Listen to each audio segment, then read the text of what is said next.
All right, hello, beautiful people.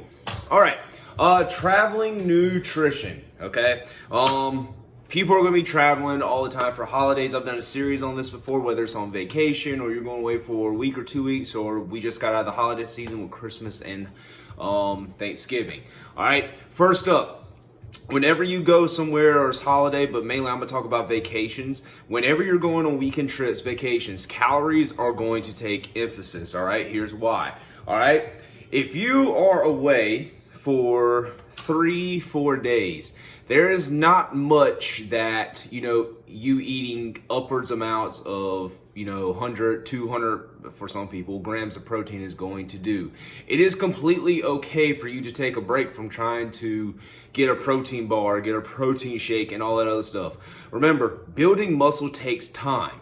All right, it takes a lot of emphasis for you to lose muscle. And then again, like I said, the other foods that you'll probably be enjoying are going to have some traces of protein in them in some way. I mean, outside of alcohol, whether you're eating pasta, chips, exploring bakeries and stuff, you're going to have traces of protein in there. It's just not going to be as much. All right. Secondly, budget. Now, you guys know me. I always refer to calories over a week's and even a month's time. All right. When you're looking at a budget, a few months ago, I went away for my birthday to Charleston. I did a series on my Instagram. Sorry, I had to keep turning that down.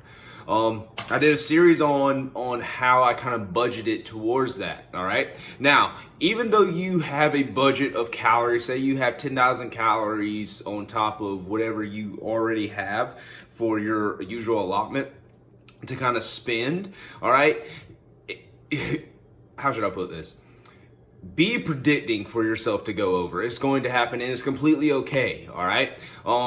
When you predict to go over, all right, even though you were with alcohol and all this and eating all these other foods, you have to realize, I'm gonna take these glasses off because it's glaring.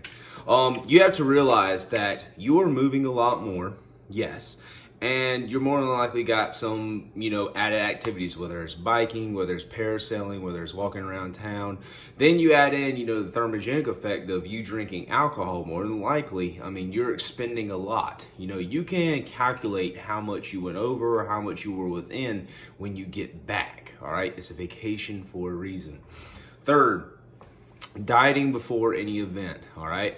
I've had people that have come to me and said, hey, I want to look good for this. All right.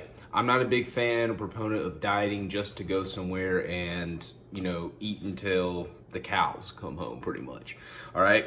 Remember, when you diet for an extended period of time and you go somewhere like a cruise that's going to have a lot of food, expect for yourself to be hungry, and you're not going to have really a gauge unless you're really, really developed with your relationship with food on when to stop eating. All right.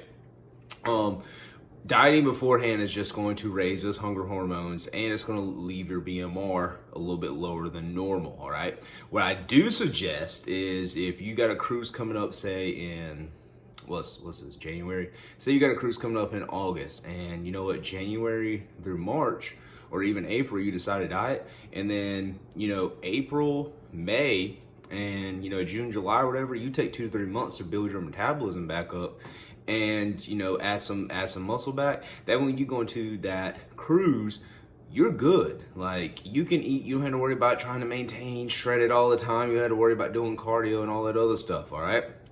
So be thinking about that. Last point, training. All right. I'm not a big advocate of training a lot when I'm on vacation. Usually when I do go on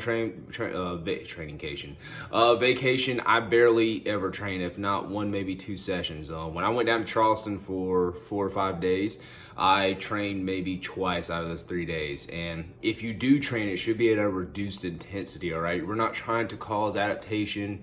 We're not trying to elicit a stimulus. We're just moving to move. And that's even if you want to. All right. I like to use vacations as kind of a deload, so that's super compensation. pretty much a fancy way of saying, hey, during our deload, we're going to hopefully experience some greater adaptations from us taking an extended period of rest from the previous training cycles. All right. I like to deload on vacations. All right. If you want to move, but don't be sinking out of you trying to do 2-a-days all the time on vacation or starting some new program. That completely defeats the purpose. All right. Anyways, guys, that's going to be it for tonight. Traveling nutrition. Like, comment, subscribe, follow me at Real Johnson Gill on IG, and I will see y'all tomorrow. Peace out.